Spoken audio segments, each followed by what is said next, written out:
Audio Jungle.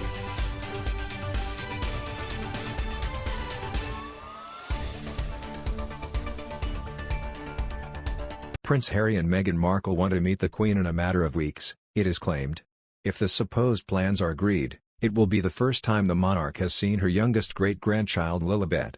Reports suggest the Sussexes would like to briefly return from the US this autumn, which will be Meghan's first time on British soil since Megxit in March 2020. According to The Sun, Harry has been making olive branch calls to family members, as he and Meghan discuss Lilibet getting christened at Windsor Castle. Given the couple's scathing comments about Harry's family on TV earlier this year, senior palace officials are allegedly stunned by their UK plans, it is believed. A source said, Harry and Meghan have made this offer, but a lot of people are shocked by the sheer nerve of it. They may genuinely want to see the Queen, but it's breathtaking given what they've put her through this year. Her Majesty's staff have not responded so far. In fact, there has also been discussion about Christmas, and whether an invitation should be sent to Harry and Meghan, after they spurned one last year. The Queen is still very fond of Harry, and would love to see Lilibet and her brother Archie. But courtiers are surprised by the move, especially from Meghan, after what has happened.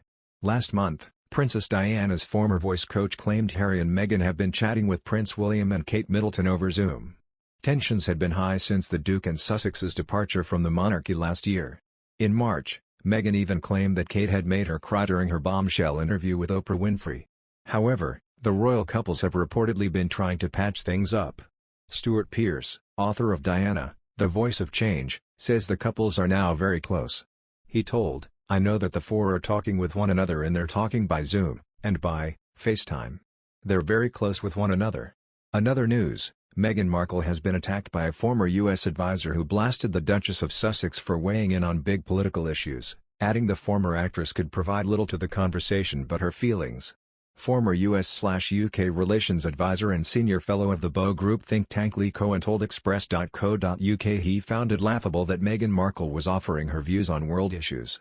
Mr. Cohen attacked the Duchess of Sussex for only offering her feelings on important foreign policy issues as he took aim at her joint statement on Afghanistan.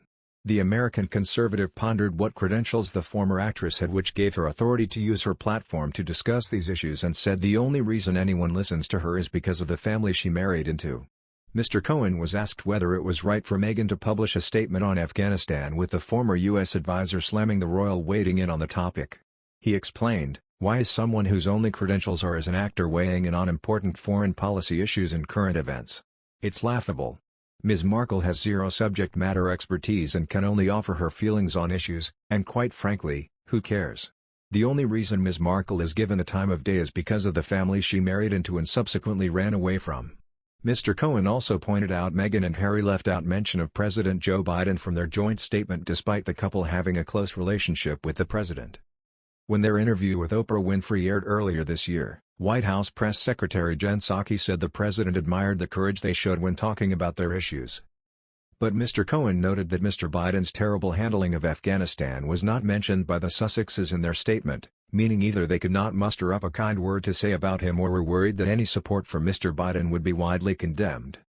In a joint statement published on the Archie website, Meghan and Harry said, "The world is exceptionally fragile right now, as we all feel the many layers of pain due to the situation in Afghanistan. We are left speechless.